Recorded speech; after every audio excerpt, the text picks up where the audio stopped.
हरिओम गुरु प्रेमियों, आज का दृष्टांत है यमराज और उनका दूत। मृत्यु के देवता यमराज ने अपने एक दूत को पृथ्वी पर भेजा। एक स्त्री मर गई थी, उसकी आत्मा को लाना था। देवदूत आया लेकिन चिंता में पड़ गया क्योंकि 3 छोटी छोटी लड़कियां जुड़वा एक अभी भी उस मृत्यु स्त्री के स्तन से लगी है। एक चीख रही है, पुकार रही है, एक रोते रोते सो गई है। उसके आंसू उसकी आंखों के पास सूख गए हैं। 3 छोटी जुड़वा बच्चियां और स्त्री मर गई है और कोई देखने वाला नहीं है। पति पहले मर चुका है, परिवार में और कोई भी नहीं है। इन 3 छोटी बच्चियों का क्या होगा?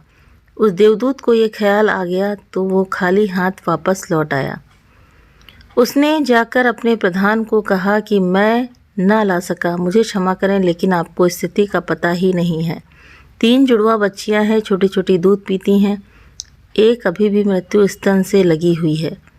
एक रोते रोते सो गई है, दूसरी अभी चीख पुकार रही है, हृदय मेरा ला ना सका। क्या यह नहीं हो सकता कि इस स्त्री को कुछ दिन और जीवित के लिए दिए जाएं? कम से कम लड़कियां थोड़ी बड़ी हो जाएं और कोई देखने वाला नहीं है। मृत्यु के देवता ने कहा, तो तू फिर समझदार हो गया। उससे ज़्यादा जिसकी मर्जी से मौत होती है, जिसकी मर्जी से जीवन होता है, तो तूने पहला पाप कर दिया और इसकी तुझे सज़ा मिलेगी। और सज़ा ये है कि तुझे पृथ्वी पर चले जाना पड़ेगा और जब तक तू 3 बार ना हंस लेगा अपनी मूर्खता पर, तब तक वापस ना सकेगा। इसे थोड़ा समझना, 3 बार ना हंस लेगा अपनी मूर्खता पर, क्योंकि दूसरे की मूर्खता पर जो अहंकार हंसता है, तब तुम अपनी मूर्खता पर हंसते हो। तब अहंकार टूटता है। देवदूत को लगा नहीं, वो राजी हो गया और दंड भोगने को, लेकिन फिर भी उसे लगा कि सही तो मैं ही हूँ और हंसने का मौका कैसे आएगा। उसे ज़मीन पर फेंक दिया गया। एक मोची सदियों से दिन करीब आ रहे थे, मतलब सर्दियों के दिन करीब आ रहे थे, और बच्चों के लिए कोट और कंबल खरीदने शहर गया था। कुछ रुपए इकट्ठा करके जब वो शहर जा रहा था तो उसने राह के किनारे एक नंगे आदमी को पड़े हुए ठिठुरते हुए देखा। ये नंगा आदमी वही देवदूत था जो पृथ्वी पर फेंक दिया गया था।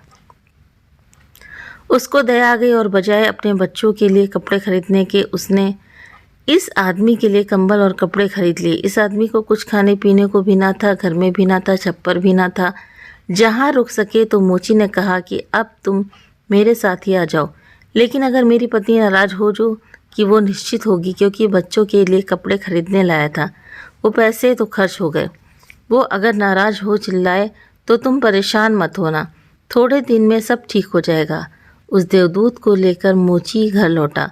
ना तो मोची को पता है कि देवदूत घर में आ रहा है, ना पत्नी को पता है। जैसे ही देवदूत को लेकर मोची घर में पहुंचा, पत्नी एकदम पागल हो गई, बहुत नाराज़ हुई, बहुत चीखी चिल्लाई और देवदूत पहली दफ़ा हंसा। मोची ने उससे कहा, हंसते हो, बात क्या है? उसने कहा, मैं जब 3 बार हंस लूँगा तब बता दूँगा, यानी कि हंस लूँगा। देवदूत हंसा पहली बार क्योंकि उसने देखा कि इस पत्नी को पता ही नहीं है कि मोची देवदूत को घर में ले आया है, जिसके आते ही घर में हजारों खुशियाँ आ जाएंगी। लेकिन आदमी देख ही कितनी दूर तक सकता है। पत्नी तो इतना ही देख पा रही थी कि एक कंबल और बच्चों के कपड़े नहीं थे। जो खो गया है वो देख पा रही है, जो मिला है उसका उसे अंदाज़ा ही नहीं है। मुफ्त घर में देवदूत आ गया है, जिसके आते ही हजारों खुशियों के द्वार खुल जाएंगे। तो देवदूत हंसा। उसे लगा अपनी मूर्खता, क्योंकि ये पत्नी भी नहीं देख पा रही है कि क्या घट रहा है। जल्दी ही, क्योंकि वो देवदूत था, 7 दिन में ही उसने मोची का सब काम सीख लिया और उसके जूते इतने प्रसिद्ध हो गए कि मोची महीनों के भीतर धनी होने लगा। आधा साल होते होते तो उसकी ख्याति यानी कि सारे लोक में पहुंच गई कि उस जैसा जूते बनाने वाला कोई भी नहीं है, क्योंकि वो जूते देवदूत बनाता था। सम्राटों के जूते वहाँ बनने लगे, धन अपरंपार बरसने लगा। एक दिन सम्राट का आदमी आया और उसने कहा कि ये चमड़ा बहुत कीमती है, आसानी से मिलता नहीं है, कोई भूल चूक नहीं करना, जूते ठीक इस तरह के बनने हैं और ध्यान रखना, जूते बनाने हैं स्लीपर नहीं, क्योंकि रूस में जब कोई आदमी मर जाता है तब उसको क्या कहते हैं कि स्लीपर पहनाकर मरघट तक ले जाते हैं। मोची ने भी देवदूत को कहा कि स्लीपर मत बना देना, जूते बनाते हैं, स्पष्ट आज्ञा है, और चमड़ा इतना ही है। अगर गड़बड़ हो गई तो हम मुसीबत में फंसेंगे। लेकिन फिर भी देवदूत ने स्लीपर ही बनाए। जब मोची ने देखा कि स्लीपर बने हैं तो वो क्रोध से आग बबूला हो गया। वो लकड़ी उठाकर उसको मारने को तैयार हो गया कि तू हमारी फांसी लगवा देगा, और तुझे बार बार कहा था कि स्लीपर बनाने ही नहीं है, फिर स्लीपर किस लिए? तो देवदूत फिर खिलखिलाकर हंसा। तभी आदमी सम्राट के घर से भागा हुआ आया। उसने कहा, जूते मत बनाना, स्लीपर बनाना, क्योंकि सम्राट की मृत्यु हो गई है। भविष्य अज्ञात है, सिवाय उसके और किसी को ज्ञात नहीं है, और आदमी तो अतीत के आधार पर निर्णय लेता है। सम्राट जिंदा था तो जूते चाहिए थे, मर गया तो स्लीपर चाहिए। तब वो मोची उसके पैर पकड़कर माफ़ी मांगने लगा कि मुझे माफ़ कर दे, मैंने तुझे मारा। पर उसने कहा, कोई हर्ज नहीं, मैं अपना दंड भोग रहा हूँ। लेकिन वो हंसा। आज दोबारा मोची ने फिर पूछा कि इस हंसी का कारण क्या है? तो उसने कहा कि जब मैं 3 बार हंस लूँ, दोबारा हंसा इसलिए कि भविष्य हमें ज्ञात नहीं है, इसलिए हम आकांक्षाएं करते हैं, यानी कि इच्छाएं करते हैं जो कि व्यर्थ है। हम अभिप्साएं करते हैं जो कि कभी पूरी ना होंगी। हम मांगते हैं जो कभी नहीं घटेगा, क्योंकि कुछ और ही घटना तय है।